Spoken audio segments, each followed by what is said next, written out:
queremos justamente analizar qué pasa con los derechos, la protección de derechos de niños, niñas y adolescentes a su retorno a clases presenciales.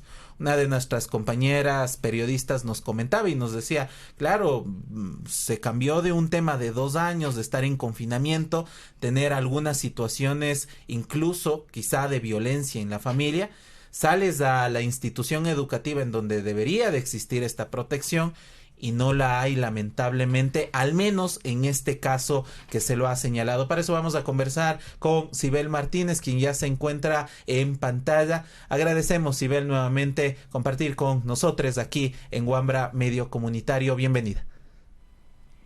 Muchísimas gracias. Buenos días. Les escuchaba con atención lo que comentaban respecto al video, y a mí no me deja de sorprender que detrás de ese video los comentarios que hay respecto al mismo son de terror, ¿no? Somos una sociedad violenta, y creo que por ahí deberíamos comenzar. Confundir maltrato con disciplina es algo que hemos visto con mucha recurrencia. Nosotros que trabajamos en esto todos los días, ¿no? Como Grupo Rescate Escolar. Disciplinar no es maltratar, es enseñar a obrar bien. Y para que esto no sea, en efecto, una forma de abuso, el poder que podemos ejercer para someter a un niño, una niña, adolescente, para que acoja nuestras órdenes, digamos, no está en esa fuerza de autoridad, sino más bien en el ejemplo que podamos darles para que, y el respeto además, para inspirarles, ¿no?, a que hagan las cosas bien. Entonces es todo un cambio de cultura el que deberíamos tener en esta sociedad. Hablan mucho de la generación de cristal en esos comentarios, no sé si ustedes han visto, ¿no? Los niños de cristal se van a romper, pero se olvidan que esos niños no se crían solos, pues. Y hay una generación X que decidió que frente al autoritarismo de los padres, en donde esta disciplina normativa, ¿no?, que nosotros vivimos, que por ejemplo en mi generación se vivió, en donde el yo porque yo digo y punto, ¿no es cierto?, y porque además habían castigos dolorosos cuando no cumplías una norma, ya no existe, o digamos, al menos ya no pega con niños que por suerte, tras la doctrina de protección de derechos, están conscientes o más conscientes de su dignidad. Entonces esto de por qué, porque yo digo, ya no cala, ¿no? Y entonces te alzan la mano en el aula y te dicen, ¿y por qué? ¿Me puede explicar por qué? Y eso causa, ¿no es cierto?, revuelo, y ya se piensa que son irrespetuosos. Hoy por hoy lo que debe darse es una disciplina formativa, ¿no? Una disciplina que, como les decía, los chicos hagan lo que deben, no por miedo al castigo, ¿no?, sino más bien porque es su deber hacer. Y ese facilismo que tenemos nosotros, esta generación X que les decía, el autoritarismo, entonces nosotros decidimos que a nuestros hijos les debemos dar todo lo que nosotros no tuvimos, y ojalá no sufran todo lo que nosotros no sufrimos, ¿no? Es un poco así. Y entonces no ponemos límites, y entonces no somos constantes, y entonces somos nosotros los que crían, digamos, a chicos que seguramente no respetan la norma. Digo seguramente porque no es así siempre. Entonces es complicado, ¿no? Sí, y justamente cómo estas acciones, las críticas, los comentarios plantean el reto no solo hacia el sistema educativo, también la educación que se tiene en la familia, en fin, en la sociedad, esta relación que existe, ¿no es cierto?, incluso de poder entre las personas adultas y los derechos de niños, niñas y adolescentes. ¿Cómo nos llama a pensar otras metodologías, otras pedagogías, otras técnicas? Porque claro, acá hay un tema de educación formal y a veces se justifica estos comentarios en que se les va a ir de las manos los estudiantes, de que a veces tienen comportamientos que no son los adecuados y ahora mandan los estudiantes y ya no mandan los y las docentes, pero quizá la respuesta podría ir por pensar las pedagogías que se están implementando. Y tiene mucho que ver con eso, ¿no? También tiene que ver, ustedes comentaban hace un momento que regresamos de una pandemia, los chicos regresan a clases, ¿no? Se habló mucho para que se abran los colegios, que los colegios son lugares en donde se puede detectar incluso violencia, y que eso no está sucediendo, ¿no es cierto? Y que esta deserción escolar también causa muchos conflictos o flagelos a nivel nacional. Y es cierto. Pero también es cierto que la escuela hace mucho tiempo dejó de ser un lugar de referencia. Y hay que hablar las cosas con claridad porque de lo contrario no vamos a cambiar. Así como las familias o el sistema familiar también debe ser cuestionado. Porque yo digo, todos estos mensajes que vemos, y me pregunto cómo tratarán, si están de acuerdo con una humillación como la que vemos cuando se corta el pelo, y estos chicos en posición, ¿no es cierto?, de miedo, eh, replegados sobre sí mismos, bajan la cabeza y aceptan que se les corte el cabello, ¿no? Frente a esa situación, digo, ¿cómo tratarán a sus hijos, ¿no? Si estamos de acuerdo que esa sea la disciplina en el colegio. Entonces, hay que repensar lo que está sucediendo. Además, si los docentes son los primeros en violentar, ¿qué esperamos de los alumnos, no? Les decía, se entra con se supondría una nueva visión en términos de protección ahora que regresan al colegio. ¿Por qué? Porque hay nuevas reformas a la LOI. Y hay todo un capítulo que se logró incidir además, ¿no? Para poner en la LOI, en donde los colegios tienen la obligación de establecer verdaderos mecanismos de prevención, de atención, de reparación de la violencia escolar en todas sus formas y manifestaciones.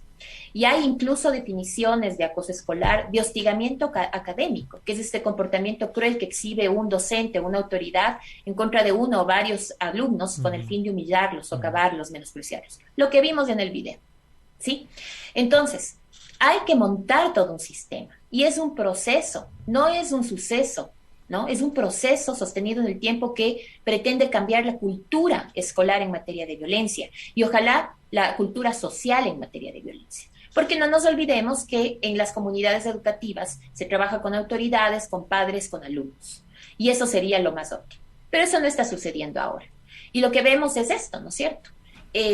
Los chicos, al final, también como padres tenemos un deber y es importante que estemos claros en eso. Ahora, esperar que en el colegio, ¿no es cierto?, les obliguen a cortarse el pelo, que por reglamento o por decreto ejecutivo les impidan tomar, ¿no? O que lleguen temprano a la casa por toque de queda, es ser muy facilistas y delegar nuestra responsabilidad como padres al resto.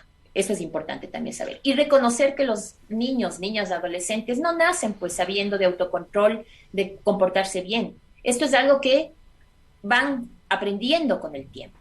Y mientras eso pasa, los adultos debemos ser, digamos, los controles, ¿no? E ir poniendo límites, e ir viendo cómo se hacen las cosas. Pero resulta que en esta sociedad, y les digo con claridad porque hemos hecho investigación al respecto, los padres hace como 3 años hicimos una encuesta en las escuelas y los padres dedican 15 minutos al día a sus hijos sin estos aparatitos, ¿no? O sea, viéndoles a los ojos y diciéndole, oye, ¿cómo te va? ¿Cómo has pasado? En 15 minutos no van a saber lo que pasa con sus hijos. Entonces, primero comencemos cuestionando todas estas cosas. A mí me causa mucha molestia ver cómo hasta ahora no entendemos que los niños, niñas y adolescentes son sujetos de derechos, no son objeto de tutela y no tienen derechitos, tienen derechos. Frente a esa situación, lo que pasó en este colegio, lo que vimos con ese maestro, debe ser, digamos, cuestionado por todos y nadie debería estar de acuerdo frente a esa situación que además es un acto de humillación que está prohibido por la ley. El Código de la Niñez y la Adolescencia con claridad establece en el artículo 40 y 41 que no se puede utilizar maltrato como una forma de disciplina. Ahora, Sibel, nos encontramos con un problema que tiene que ver, digamos, con el irrespeto por parte de los docentes a las preferencias estéticas, a los temas de identidad de algunos estudiantes, pero del otro lado también nos encontramos en un país plurinacional con varios pueblos, nacionalidades. Por ejemplo, una compañera de Wamra nos comentaba que el pelo afro en muchas escuelas, colegios no es permitido. Entonces, ¿qué también está pasando, por ejemplo, con alumnos, alumnas de otros pueblos y nacionalidades?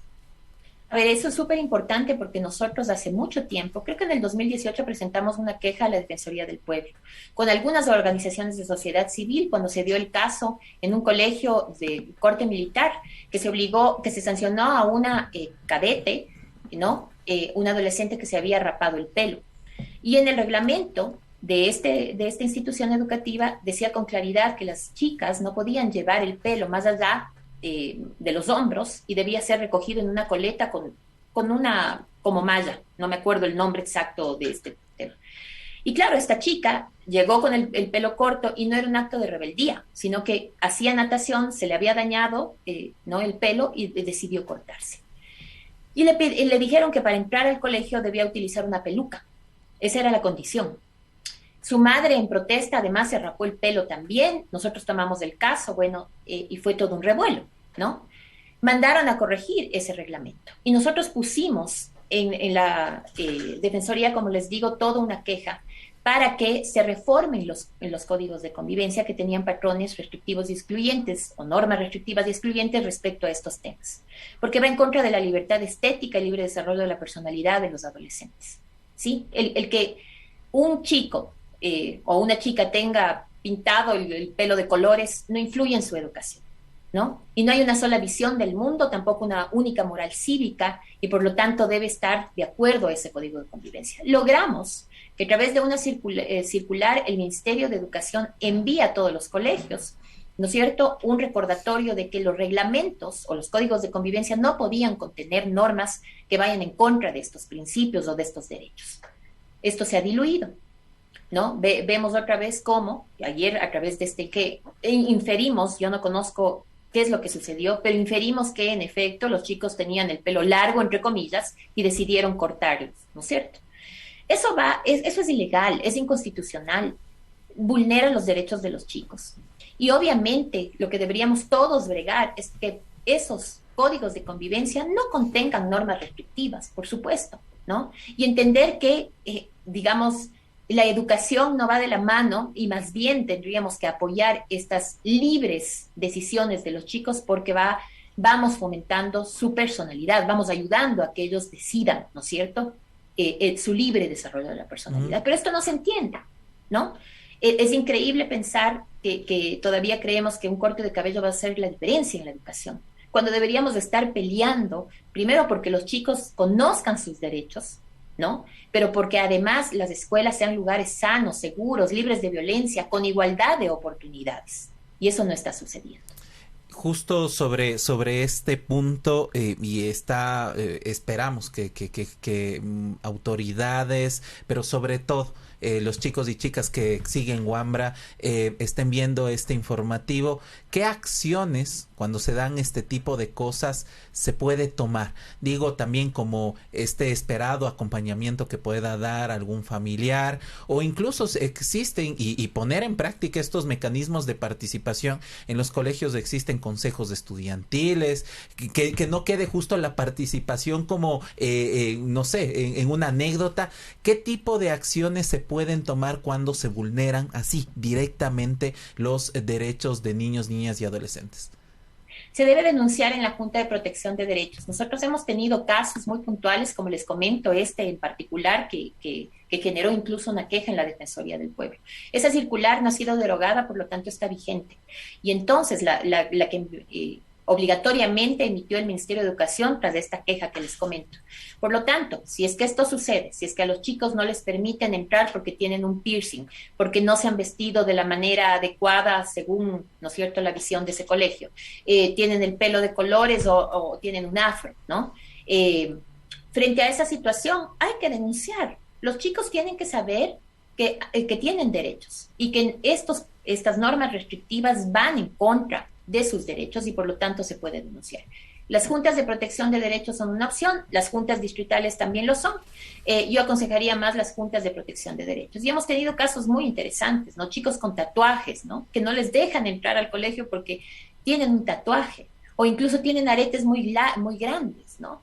Qué pena que nosotros, digamos, en general, no estemos poniendo acento a lo que de verdad significa la educación y pensemos que la educación es determinar a los chicos cómo vestirse, cómo hablar, cómo comportarse, ¿no? Y limitar ese comportamiento.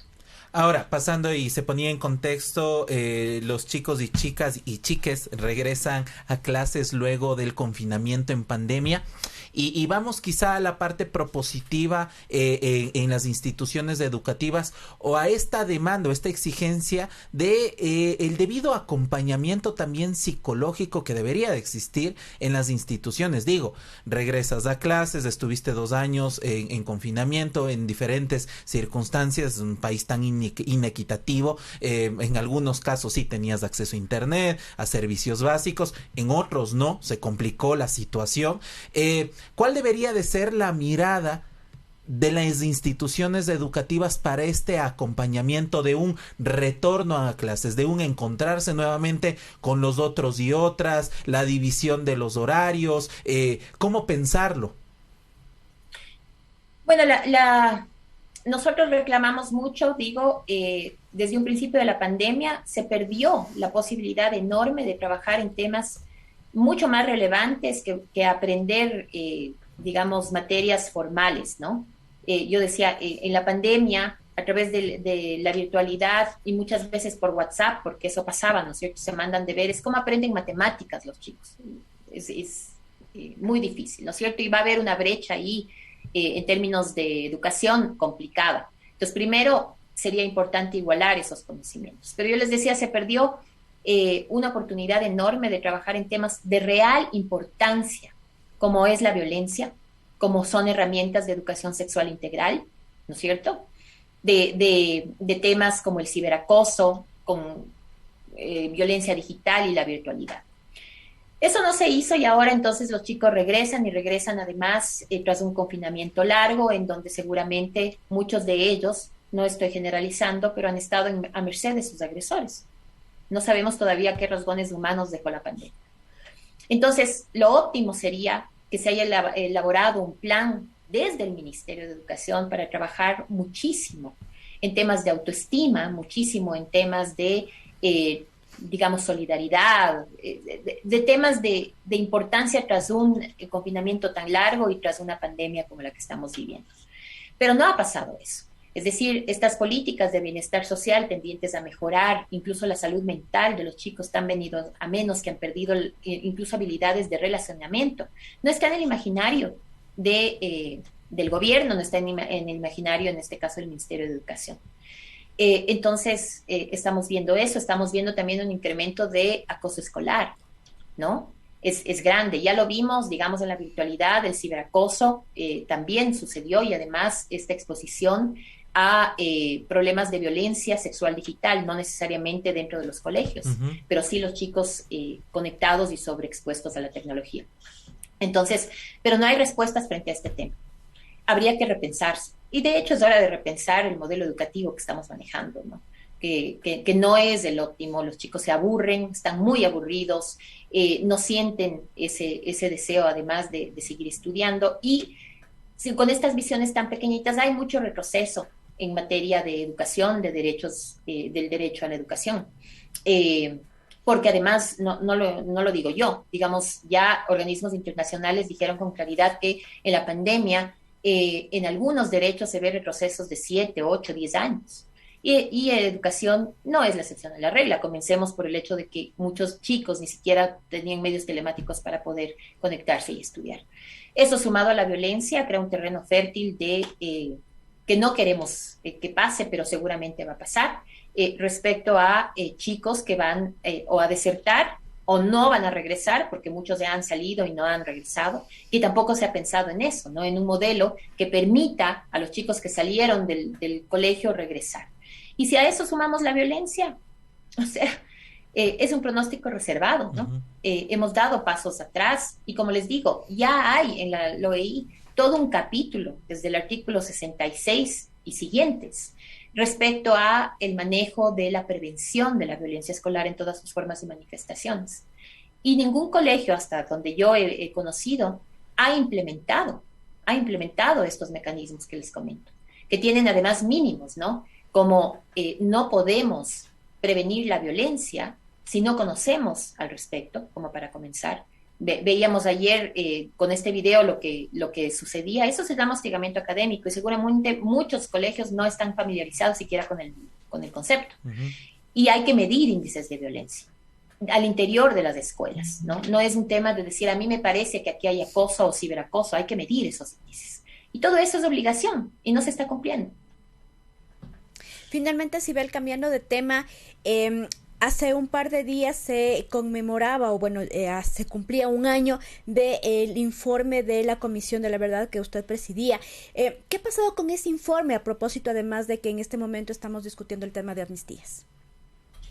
Bueno, muchas gracias por la pregunta. Con ese informe no ha pasado mucho, ya hubiéramos querido que, digamos, las autoridades pertinentes, la Asamblea Nacional, por ejemplo, analice el informe, lo haga suyo y vea las recomendaciones. No ha sucedido. Hay, digamos, todo lo que nosotros pudimos determinar en ese informe, sobre todo la reparación a las víctimas. Digamos, la verdad salió en el informe, pero falta justicia y reparación. Y esa reparación, esa justicia ha quedado en stand-by. Y si bien en el tema de las amnistías hay un avance respecto a eso, a la justicia, ¿no es cierto? No es menos cierto que todavía las víctimas no han encontrado esa justicia y esa reparación. Y entonces, bueno, vemos cómo seguramente con las recomendaciones que nosotros dábamos respecto a una reconciliación nacional, que tampoco se ha dado, seguramente, espero que no sea así, pero seguramente en las próximas protestas, que las habrán, es parte de un proceso democrático, ¿no es cierto? Y si es que hay situaciones que avivan esas protestas, nos encontraremos frente a una situación igual o peor de la que se vivió en el 2019. Y justamente recordarle a las personas que ven este espacio, hay información que es pública, y la mejor manera de pedir justicia y reparación está en empaparse, en leer, en compartir. Digo porque en determinado momento, desde las presiones políticas, hicimos un análisis desde Wambra y claro, no prosperó la aplicación y justamente la conversación, poner en debate los hallazgos, las recomendaciones de este informe, de lo que pasó con la comisión, esta comisión independiente, autónoma, de personas que no estaban finalmente afines hacia una línea única política, podríamos llamarlo así, sino más bien la recomendación es que la gente pueda usar esta información para exigir justamente sus derechos. En Ecuador está consagrado en la Constitución el derecho a la resistencia, el tema de la protesta social también. En ese marco, leer este informe, también se encuentra el informe de la Comisión Interamericana de Derechos Humanos, se encuentra el informe de las Naciones Unidas también. Sí, le queremos agradecer, Sibel, muchísimas gracias por esta conversación. Con esta conversación nos comprometemos, de hecho este día trabajaremos en una serie gráfica porque queremos llegar hacia los y las jóvenes, chicos y chicas, sobre sus derechos y qué hacer en el momento en que en las instituciones educativas se vean vulnerados. Entonces, ese es nuestro compromiso desde acá. Muchísimas gracias, Sibel. A ustedes, muchísimas gracias. Buenos días.